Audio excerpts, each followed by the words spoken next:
అఘోరా అనే పదం వినగానే వారు నరమాంసం తింటారు, మద్యం సేవిస్తారు, ఇలా ఎన్నో అపార్థాలు అపోహలు మాత్రమే చాలా ఎక్కువగా ఉన్నాయి.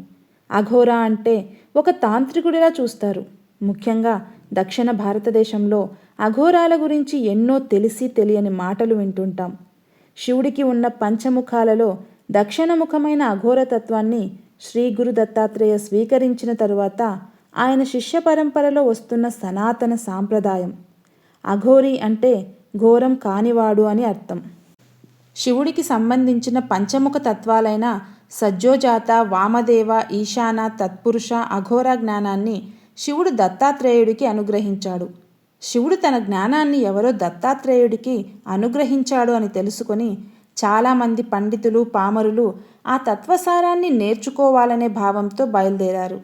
అంత దూరం వెళ్ళలేము అని కొందరు ఆగిపోయారు. మిగిలిన వారు దత్తాత్రేయుడు ఉన్న స్థలానికి చేరుకున్నాక అక్కడ ఒక పెద్ద కొండ ఉంది. అమ్మో, ఈ కొండను ఎక్కి వెళ్ళాలా, మా వల్ల కాదు అని మరికొందరు ఆగిపోయారు.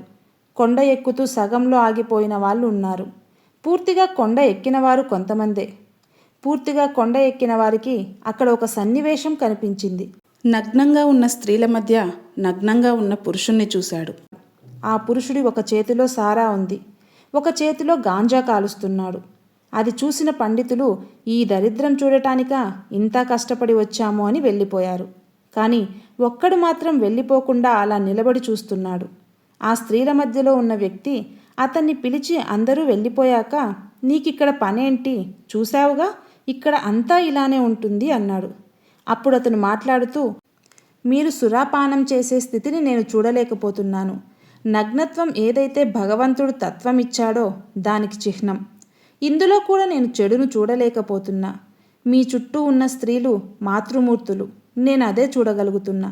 ఇందులో తప్పేం కనిపించిందని వారందరూ వెళ్ళిపోయారో నాకు అర్థం కాలేదు అన్నప్పుడు దత్తాత్రేయుడు ఆయనకు 5 తత్వాలు నేర్పాడు. అయితే ఈ 5 తత్వాలను విడదీసి 4 తత్వాలను కలిపి యోగ సాంప్రదాయంగా, దక్షిణముఖం మొత్తాన్ని అఘోరి సాంప్రదాయంగా మార్చడం జరిగింది. ఇలా దత్తాత్రేయుడు మత్స్యేంద్రనాథ్కి అనుగ్రహించాడు. అలా ఆయన వారి శిష్యుడైన గురు గోరఖ్నాథ్కి ఇచ్చాడు. ఆయన ఈ సాంప్రదాయాన్ని విస్తృతపరిచారు. అష్టపాశాలను అధిగమించినవాడు అఘోరి. ఆ అష్టపాశాలు ఏంటంటే దేనిని అసహించుకోకుండా ఉండటం, భయపడకుండా ఉండటం, సిగ్గు శంక లేకుండా ఉండటం, నింద చేయకుండా ఉండటం, జాతి అహంకారం, శీల అహంకారం, దేహ అహంకారం లేనివాడై ఉండడం. ఘోరమైన మాయలో అఘోరతత్వంలో ఉండేవాడే అఘోరి. శ్మశానమే నివాసంగా జీవిస్తాడు. అఘోరీ సాంప్రదాయంలో వారు చేసే క్రియలు గుప్తంగా ఉంటాయి. వారు చేసే సాధనలకు ఎవరిని అనుమతించరు. శవాలతో సంసారం చేస్తారు, శవాలను తింటారు అన్నవి అపోహలు మాత్రమే. ఒక ప్రత్యేక శిక్షణ సమయంలో మాత్రమే, అది కూడా గురువుగారి ఆదేశంతో ఒక చిన్న ముక్క తినవలసి వస్తుంది. పరీక్షలో భాగమంతే. శివుడిలోని రుద్రత్వం అనే స్థితిని తీసుకొని శ్మశానంలో ఉండి భగవంతుడి తత్వాన్ని అర్థం చేసుకోవడానికి ప్రయత్నిస్తారు. చాలా వరకు అఘోరాలు నల్లటి దుస్తులు ధరిస్తారు. ఇవి సమానత్వానికి ప్రతీకగా భావిస్తారు. వీరు శరీరమంతా చితాభస్మం ధరిస్తారు. వీరి సాధనలో అఘోరాగా మారాలి అనుకున్నప్పుడు మొట్టమొదటగా అఘోరా సాధకుడిగా మారుతాడు. తరువాత అఘోరీగా మారుతాడు. దాని తరువాత పరమాంసగా మారుతాడు. సంసారంలో ఉండేవారు కూడా అఘోరా సాధకుడిగా ఉండవచ్చు. అయితే పూర్ణ అఘోరిగా మారాలి అనుకున్నవారు అన్ని బంధాలు వదిలి రావాలి. అఘోరాలు ముఖ్యంగా మంత్రతంత్రాలపై పట్టు సాధించి ఉంటారు. ఎవరైనా కష్టాలతో వారిని కలిస్తే వారికి ఉన్న మంత్ర తంత్ర పటిమ ద్వారా వచ్చిన వారి బాధలను, రోగాలను నయం చేస్తుంటారు. ముఖ్యంగా ఆరోగ్య, మానసిక సంబంధ విషయాలను నయం చేస్తుంటారు. నిజమైన అఘోరీలు ఎవరు డబ్బులు అడగరు. అఘోరీలు 3 తత్వాలతో ఉంటారు. 1 దక్షిణపంథి, 2 వామపంథి, 3 కిన్నెరాంపంథి. నిజమైన అఘోరీలు వారి పరంపర చెప్తారు. వారి ఏ పంథుకు చెందినవారో, వారి గురువులెవరో చెప్తారు. ఎవరు విభూది పూసుకున్నా వారు అఘోరాలు అని నమ్మి మోసపోకండి. అఘోరాలు వారికి వారే కర్మకాండలు చేసుకొని పూర్వాశ్రమాన్ని వదిలేస్తారు.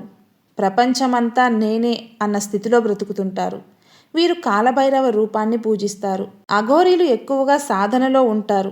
అందువలన వీరు సమాజంలో కనిపించటం తక్కువ. అఘోరీల సాధన చాలా కఠినంగా ఉంటుంది. కానీ వారు మాత్రం చాలా స్వచ్ఛంగా శాంతంగా ఉంటారు.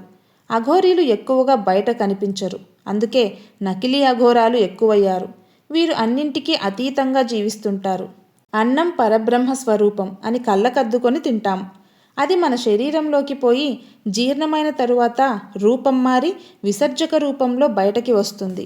దాన్ని మనం అసహ్యంగా చూస్తాము, కానీ అది కూడా కొన్ని జీవులకు అన్నపూర్ణ స్వరూపమే కదా అంటారు అఘోరాలు.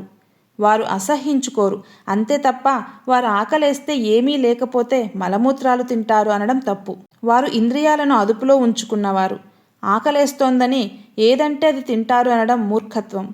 కొంతమంది చెప్తుంటారు, అఘోరాల వద్దకు వెళ్ళకండి, వారు చేతబడులు చేస్తారు అని. వారికి అసలు సమాజంతో పని లేనప్పుడు వాళ్ళేదైనా ఎందుకు చేస్తారు? తంత్ర మంత్ర పిశాచ బాధలతో ఎవరైనా వారి దగ్గరకు వెళ్తే వాటి నుండి అఘోరాలు విముక్తి కలిగిస్తారు, అంతే తప్ప ఎటువంటి చెడు చేయరు. అదే అఘోరా విధానం. మెడలో వారు రాతితో చేసిన కపాలాలు ధరిస్తారు. నిజమైన కపాలాలు వారు ధరించరు. ఇంకొక పెద్ద అపోహ ఏంటంటే అఘోరి శవాలు తినేస్తారు అని. కానీ అఘోరి శవాలు తినడు.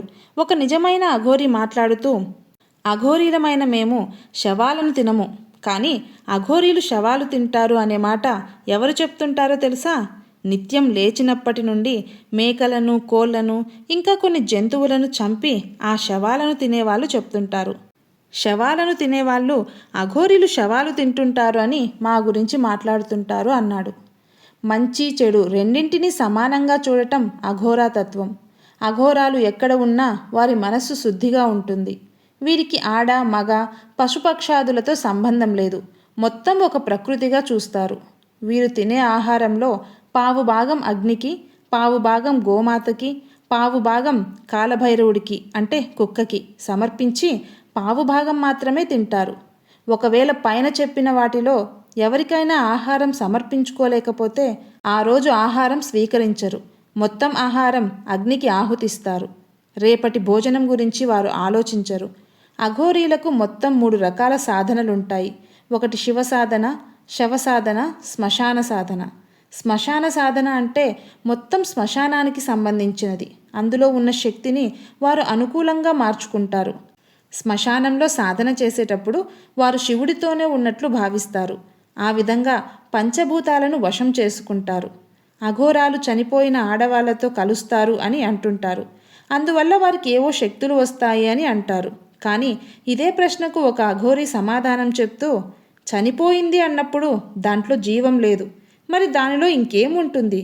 అది అపోహ. అఘోరి అలాంటి నీచాలు చేయడు అని చెప్పాడు. మైథునం అంటే పరమాత్మతోటి జీవాత్మ సంయోగం, పరమాత్మతో పూర్తిగా కలిసిపోవటం. అంతేగాని దేవుడు ఇలాంటివి చేయమని చెప్పడు అన్నాడు.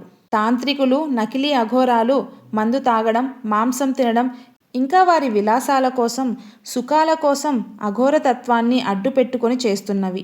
అగ్నిచేత ప్రక్షాళన కాబడిన ప్రతిదీ భస్మమే అవుతుంది. భస్మంలో ఎందుకు వ్యత్యాసం? ఏది కాల్చినా బూడిదే కదా అనేది అఘోరీతత్వం. అందుకే వారు చితాభస్మాన్ని ఒంటికి పూసుకుంటారు, శివుడికి అభిషేకం చేస్తారు. వారు చేసే క్రియలన్నీ ప్రకృతి మంచి కోసమే చేస్తారు.